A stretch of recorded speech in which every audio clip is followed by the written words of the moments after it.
Not a lot has changed about Pokémon since 1996. Gyms, routes, villains, they're all still here and just about the same.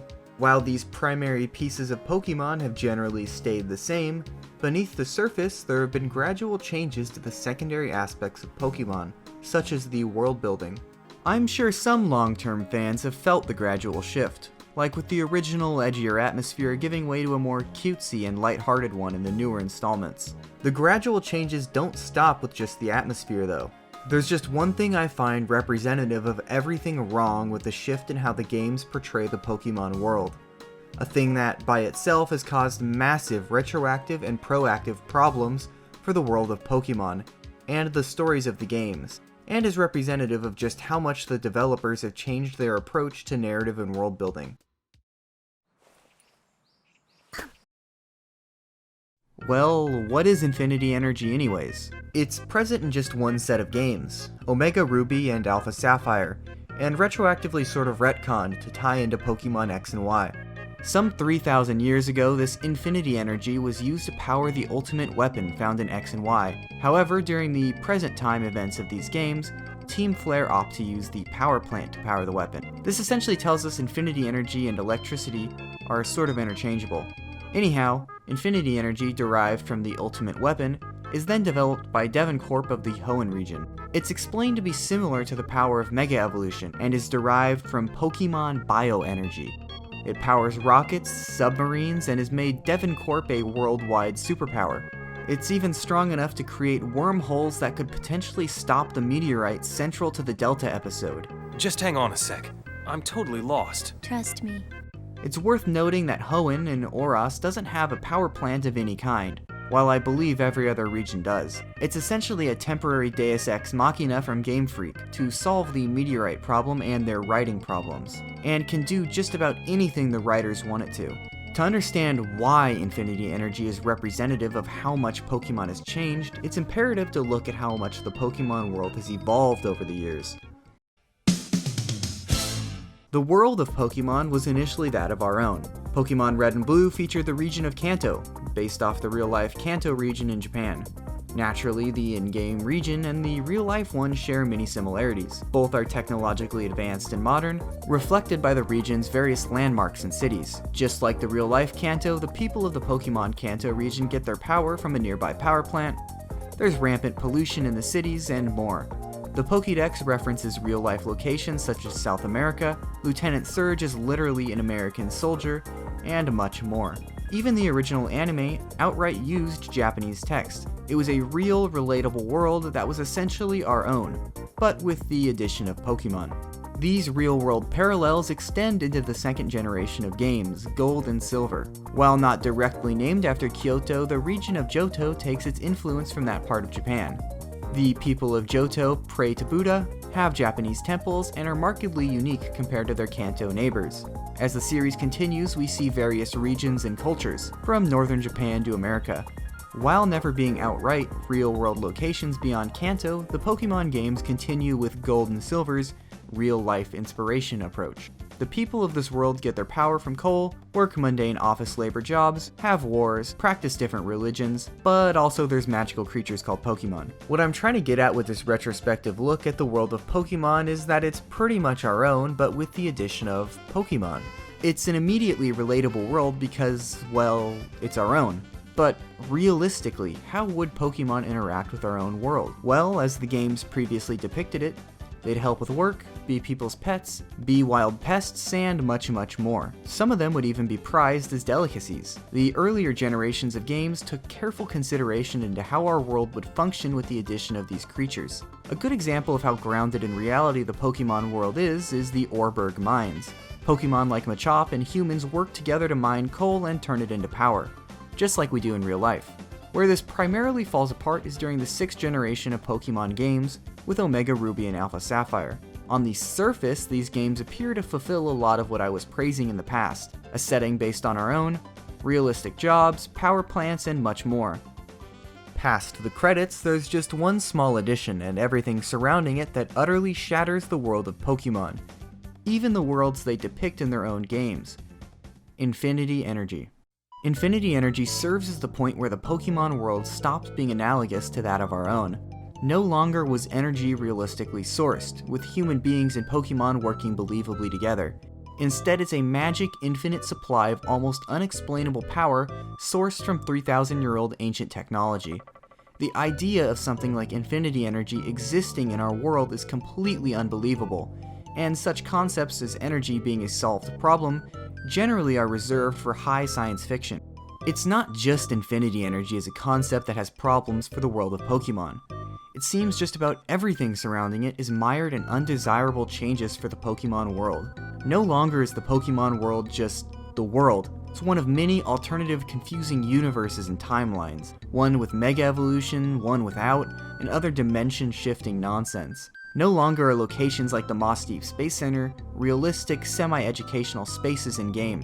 They're bases for scientists using infinite amounts of bioenergy to fire off rockets at meteorites threatening to destroy the world. No longer are technology companies just technology companies. Their worldwide superpowers essentially saving the world with magic. No longer are throwaway key items just key items. They're parts to help submarines run on 3,000-year-old ancient weapon super technology energy. No longer is a character you speak to maybe twice in the original story, just an average fairy designer. He's now a secret spy investigating the Devon Corporation and the origins of their infinite energy technology, something revealed through confidential documents found inside an abandoned sea research facility. Infinity energy and everything surrounding it completely destroys the connection between our world and the Pokemon one. After some 20 years of relatable world building, Infinity energy just completely shattered my suspension of disbelief. The issues with Infinity energy extend to past and future games as well. The problems Infinity energy have proactively created for the series don't take long to identify either. Let's take a quick look at Sword and Shield. For those who haven't played the games, a one-sentence rundown of their plot is that thousands of years in the future, the region of Galar will face a catastrophic energy crisis, and in order to prevent this, Chairman Rose attempts to summon Eternatus, cause the darkest day, and solve the issue.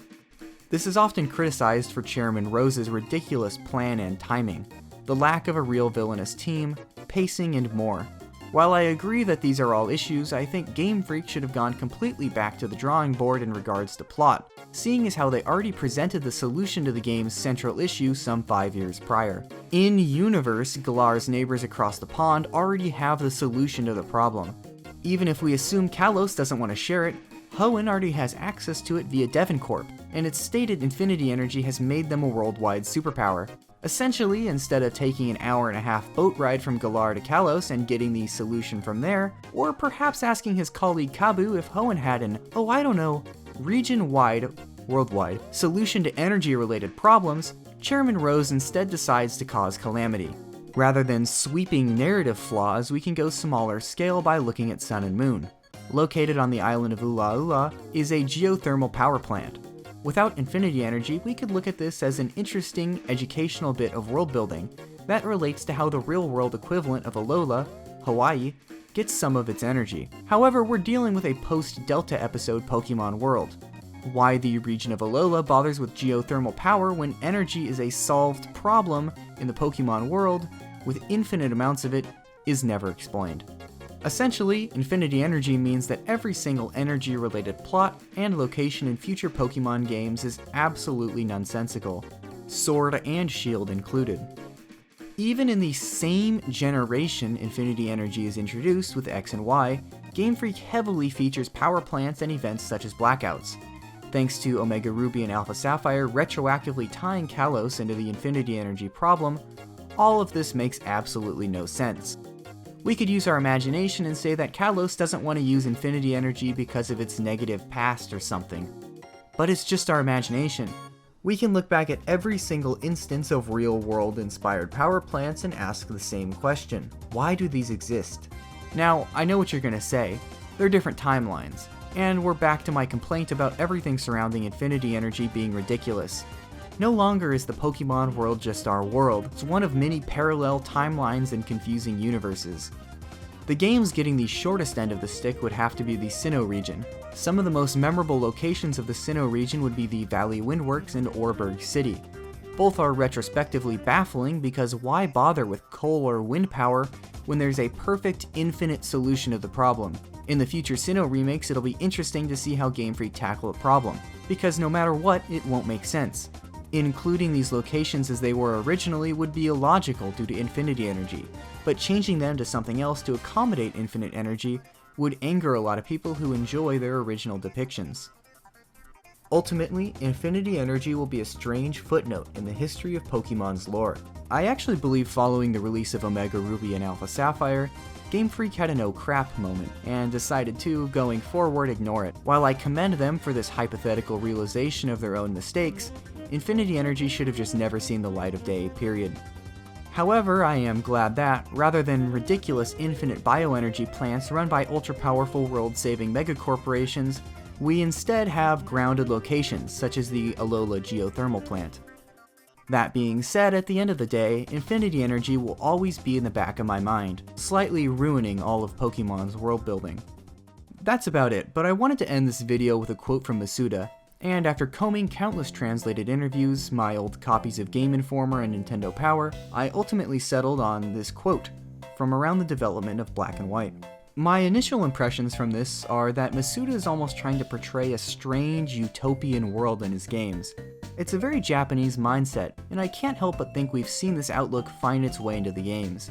It's almost opposite to the world we used to see in the games, and I think something like an infinite energy source goes hand in hand with this sort of problemless world he aspires to portray in Pokemon.